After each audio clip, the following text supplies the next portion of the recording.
আসসালামু আলাইকুম।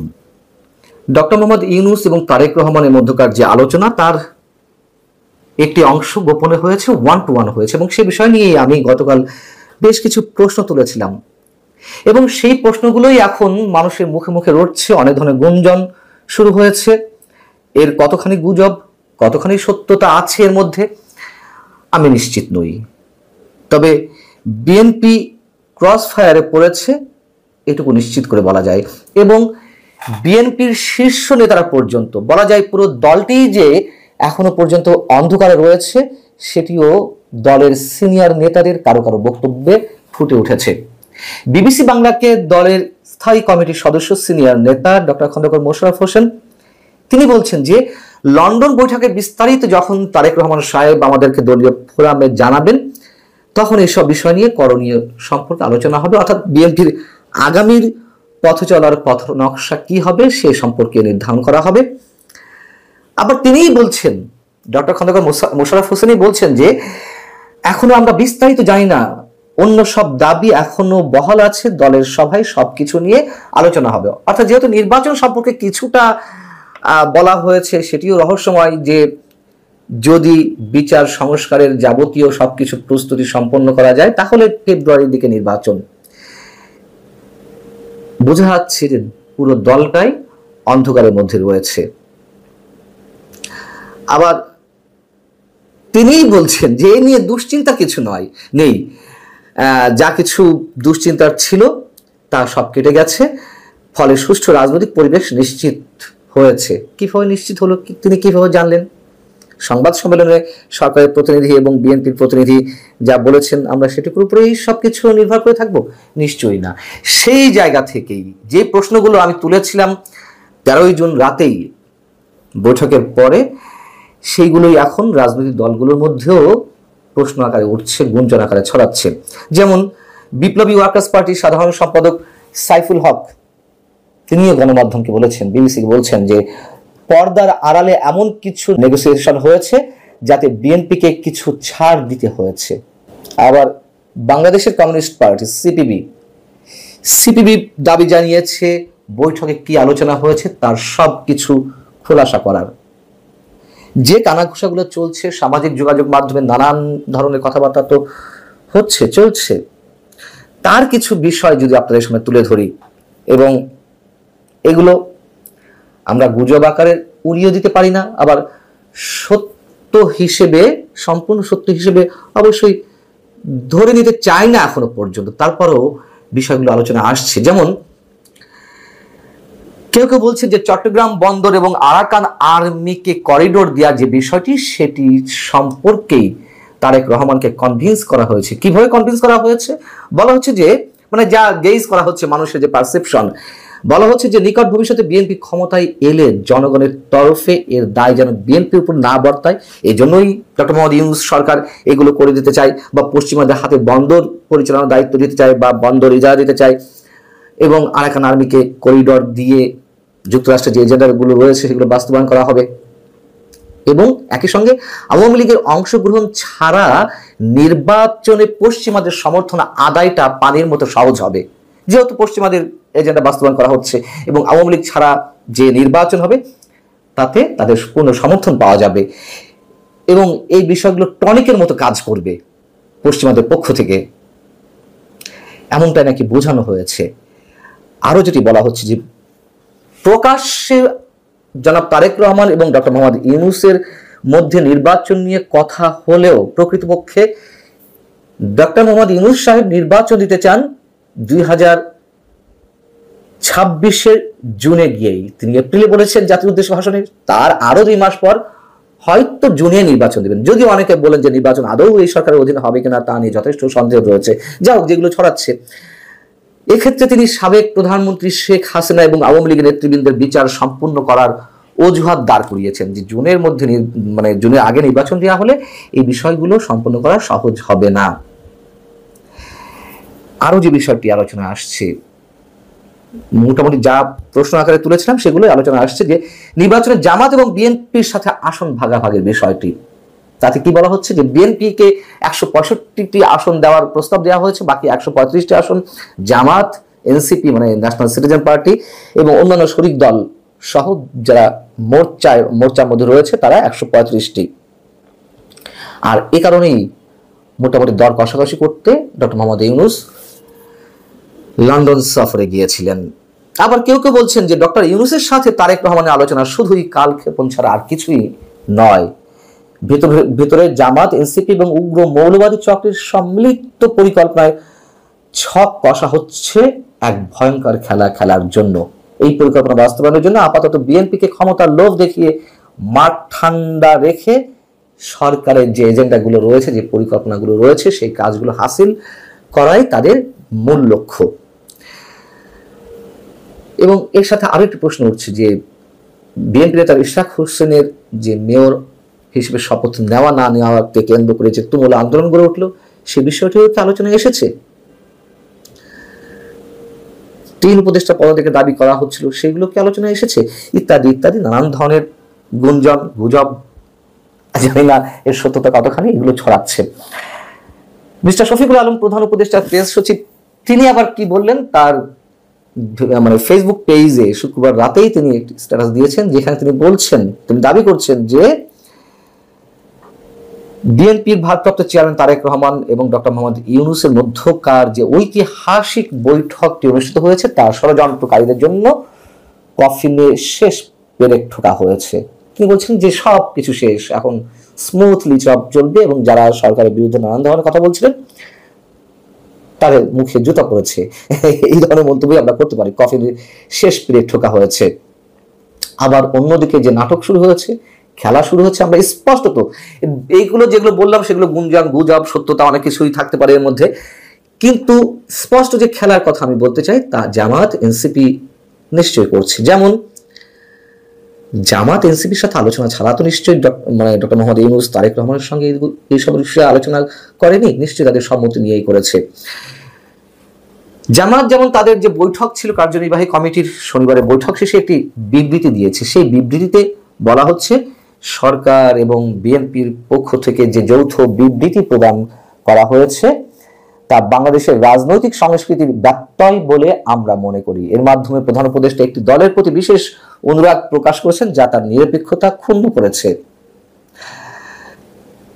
এর আগে কি প্রধান উপদেষ্টা বা সরকার সবার সাথে আলোচনা করে সবকিছু করেছে? নিশ্চয়ই না, এবং সেক্ষেত্রে জামাত কোনো প্রশ্ন তোলেনি, এক্ষেত্রে ইচ্ছাকৃতভাবে তুলছে।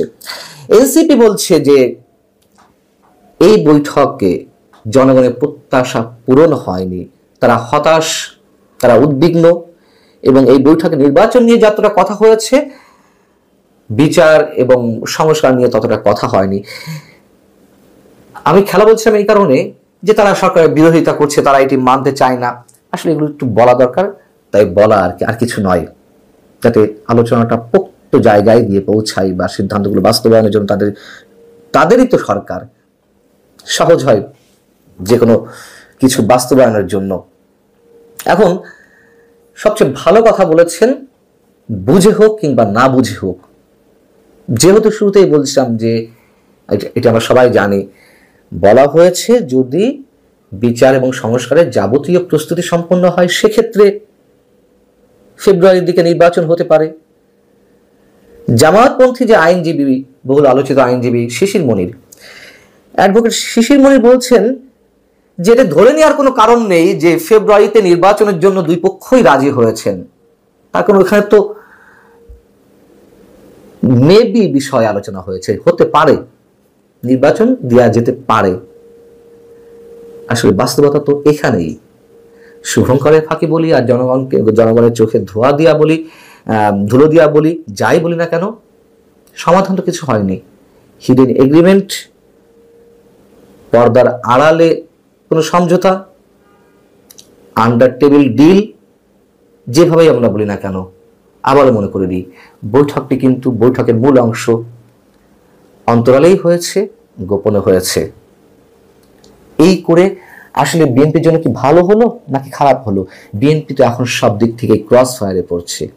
যদি আমরা জামায়াত এনসিপির বক্তব্য ধরে নিই, তারাও আক্রমণ করছে, যদিও সেটি নাটকের অংশ। আবার এদিকে সিপিবি কিংবা বিপ্লবী ওয়ার্কার্স পার্টি বা অন্যান্য দলের কথা বলি, যারা বিএনপির সাথে মোটামুটি নির্বাচন খুব দ্রুত আদায়ের জন্য দাবি জানিয়ে আসছিল, তারাও কিন্তু যথেষ্ট প্রশ্ন তুলেছে। এর মধ্যে দিয়ে বিএনপির রাজনৈতিক ভবিষ্যৎ কতটা, তা আমরা হয়তো অনেকে অনুমান করতে পারি, কতটা ভালো, কতটা কুসুমাস্তীর্ণ। দর্শক, সাজ্জাদ কাদেরের সালাম নেবেন। আসসালামু আলাইকুম, প্রীতি এবং শুভেচ্ছা। এই মুহূর্তে আপনাদের সামনে কথা বলবো পশ্চিমবঙ্গের মুখ্যমন্ত্রী মমতা বন্দ্যোপাধ্যায় এবার ভারতের প্রধানমন্ত্রী নরেন্দ্র মোদীকে বাংলাদেশ বিষয়ে চিঠি দিলেন। এই প্রসঙ্গটা নিয়ে কথা বলবো। বিগত 11 মাসে বাংলাদেশে নানা রকম ঘটনা ঘটে গেছে, দুর্ঘটনা ঘটে গেছে। এর মধ্যে গত মঙ্গলবার বাংলাদেশের সিরাজগঞ্জের রবীন্দ্র কাছারি বাড়িতে, সিরাজগঞ্জের শাহজাদপুরে অবস্থিত, সেখানে কাছারি বাড়িতে হামলার ঘটনা ঘটেছে। সিরাজগঞ্জের শাহজাদপুরে রবীন্দ্র স্মৃতি বিজড়িত কাছারি বাড়িতে দুষ্কৃতকারীদের হামলার ঘটনাকে পশ্চিমবঙ্গের মুখ্যমন্ত্রী মমতা বন্দ্যোপাধ্যায় রবীন্দ্র সৃষ্টির ওপর আক্রমণ বলে প্রতিবাদে সোচ্চার হয়েছেন। তিনি বলেছেন, এই হামলা কবিগুরুর নিরন্তর সৃষ্টিকর্মের প্রতি অবমাননা। বিগত 10 মাসে বাংলাদেশে সংখ্যালঘু নির্যাতন হয়েছে, হিন্দু স্থাপনায় হামলা হয়েছে। কোনো কিছুতে মমতা বন্দ্যোপাধ্যায় কিন্তু প্রধানমন্ত্রী নরেন্দ্র মোদীকে বাংলাদেশের এই অ্যাটিটিউডের ব্যাপারে ব্যবস্থা নেবার আহ্বান জানাননি। কিন্তু 11 মাসের মাথায় এই প্রথম রবীন্দ্র স্মৃতি ধ্বংসের কারণে প্রধানমন্ত্রী নরেন্দ্র মোদীকে রীতিমতো চিঠি লিখে বাংলাদেশ কর্তৃপক্ষের সাথে আলাপ করতে বললেন, প্রতিবাদ জানাতে বললেন। প্রতিবেশীর সঙ্গে আলোচনা করে পদক্ষেপ নিতে ভারতের প্রধানমন্ত্রী নরেন্দ্র মোদীকে লেখা এক চিঠিতে আর্জি জানিয়েছেন মমতা বন্দ্যোপাধ্যায়। মোদীকে মমতা লিখেছেন, প্রতিবেশী দেশে আমাদের ঐতিহ্যের প্রতি এমন হিংসাত্মক কাজের প্রতিবাদ জানিয়ে সে দেশের সরকারের সঙ্গে কথা বলুন। এভাবে যেন আর কোনো ঐতিহাসিক স্থাপত্য নিদর্শন ধ্বংস না হয়। সেই সঙ্গে মুখ্যমন্ত্রী আন্তর্জাতিক স্তরে প্রতিবাদ প্রয়োজন জানিয়ে বলেছেন, রবীন্দ্রনাথ ঠাকুর শুধু 2 বাংলার নন, গোটা বিশ্বের গর্ব। সময়ের দাবি মেনে তার স্মৃতি বিজড়িত সবকিছু রক্ষা করতে হবে আমাদের। মমতা বলেছেন, বাংলাদেশের সিরাজগঞ্জে ঐতিহাসিক স্থান কবিগুরুর পৈতৃক বাড়িতে ভাঙচুরের ঘটনা কথা জানতে পেরে অত্যন্ত দুঃখ পেয়েছি। এটা শুধু বাড়ি ভাঙচুরি নয়, রবীন্দ্রনাথের বহু অসামান্য সৃষ্টির নেপথ্যে এই বাড়িটি। তাই আমরা মনে করি এই হামলা সেসব সৃষ্টির উপর আক্রমণ। বিশ্বকবির সিরাজগঞ্জের পৈতৃক বাড়িটি ঐতিহাসিকভাবে কাছারি বাড়ি নামে পরিচিত। এই বাড়িতে রবীন্দ্রনাথ বিভিন্ন সময়ে থেকেছেন, বিভিন্ন সাহিত্যকর্ম এই বাড়ি থেকে রচনা করেছেন। বর্তমানে এখানে রবীন্দ্র মেমোরিয়াল মিউজিয়াম গড়ে উঠেছে। সেই মিউজিয়ামে আমি শুরুতে যেটি বলছিলাম, গত মঙ্গলবার দুষ্কৃতকারীরা হামলা চালিয়ে বহু ঐতিহাসিক নথিপত্রের ক্ষতি সাধন করেছে। পশ্চিমবঙ্গের বিরোধী দলীয় বিজেপি নেতা শুভেন্দু অধিকারীও এই হামলার প্রতিবাদ জানিয়েছেন। সোশ্যাল মিডিয়ায় একটি পোস্টে তিনি বিএনপি এবং ছাত্র শিবিরের কর্মীদের হামলার জন্য দায়ী করেছেন। তিনি লিখেছেন, আমাদের সবচেয়ে মূল্যবান কবিগুরু রবীন্দ্রনাথ ঠাকুরের পবিত্র ঐতিহ্যকে বাংলাদেশের সিরাজগঞ্জে অপবিত্র করা হয়েছে। এই লজ্জাজনক এবং সম্পূর্ণরূপে লজ্জাজনক ধ্বংসাত্মক কাজটি এমন একটি স্থানকে লক্ষ্য করে করা হয়েছে যা বাংলার সাংস্কৃতিক আত্মা এবং রবীন্দ্রনাথের মানবতার সার্বজনীন বার্তার প্রতীক বলে মন্তব্য করেছেন। অর্থাৎ অবশেষে পশ্চিমবঙ্গে রবীন্দ্র স্মৃতি, রবীন্দ্র কর্ম ধ্বংস নিয়ে একটা খুব জোরালো প্রতিবাদ হয়েছে। একটি রাজ্যের মুখ্যমন্ত্রী সে দেশের প্রধানমন্ত্রীকে চিঠি দিয়েছেন। আজকে বাংলাদেশের অবস্থা এমনই, আজকে বাংলাদেশের স্বাধীনতা সার্বভৌমত্বই বিপন্ন হবার উপক্রম। আজকে এই গত 11 মাসে বাংলাদেশের স্বাধীনতার বহু স্মারক ইতিমধ্যে ধ্বংস করে ফেলানো হয়েছে। মুক্তিযুদ্ধের অনেক স্মারক ধ্বংস করে ফেলা হয়েছে। যে বাড়ি থেকে বাংলাদেশের মুক্তিযুদ্ধের পরিকল্পনা হয়েছিল, ধানমন্ডি 32 বঙ্গবন্ধু শেখ মুজিবুর রহমানের বাসভবন, সেই বাসভবনও বুলডোজার দিয়ে ভেঙে ফেলানো হয়েছে। সেখানে আমাদের জাতীয় সঙ্গীতের রচয়িতা রবীন্দ্রনাথ যে বাংলাদেশে থাকবে না, তার নানা আলামত আমরা ইতিমধ্যেই দেখতে পাচ্ছি। আপনারা ইতিমধ্যে জানেন যে রবীন্দ্রনাথ রচিত আমাদের জাতীয় সঙ্গীত, এই জাতীয় সঙ্গীত পরিবর্তন করবারও হায়নারা মনে মনে একটা পরিকল্পনা আঁটছেন। তাদেরকে পূর্ণরূপে ক্ষমতায় আনুন, দেখুন কি হয়, আপনার জাতীয় সঙ্গীত থাকবে না। এটি কারণ রবীন্দ্রনাথ, হিন্দু কবি রবীন্দ্রনাথ ঠাকুর এটি রচনা করেছেন। আজও এই সভ্য দেশেও হিন্দু, মুসলমান, বৌদ্ধ, খ্রিস্টান দিয়ে একটি রাষ্ট্রাচার, একটি শিষ্টাচার নির্ধারিত হয়। আজকে বাংলাদেশের অবস্থা এমন। বাংলাদেশ 1971 সালের পূর্বের বাংলাদেশে ফিরে গেছে। বিগত 1 মাসে এটি বুঝতে আর বিশেষ গবেষক হতে হয় না, দার্শনিক হতে হয় না।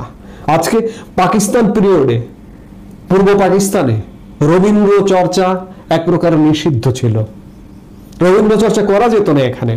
আজকে বাংলাদেশেও যারা রবীন্দ্র চর্চা করেন, যারা রবীন্দ্র প্রেমী আছেন, তারা আগামী দিনে, এই মুহূর্তেও আপনি যদি রবীন্দ্র গবেষক বলেন, আপনি রবীন্দ্রসঙ্গীত শিল্পী বলেন, রবীন্দ্র সাহিত্য নিয়ে গবেষণা করেন, এগুলো বলেন, আপনার জন্য বিব্রতকর পরিস্থিতি বাংলাদেশ তৈরি হবে।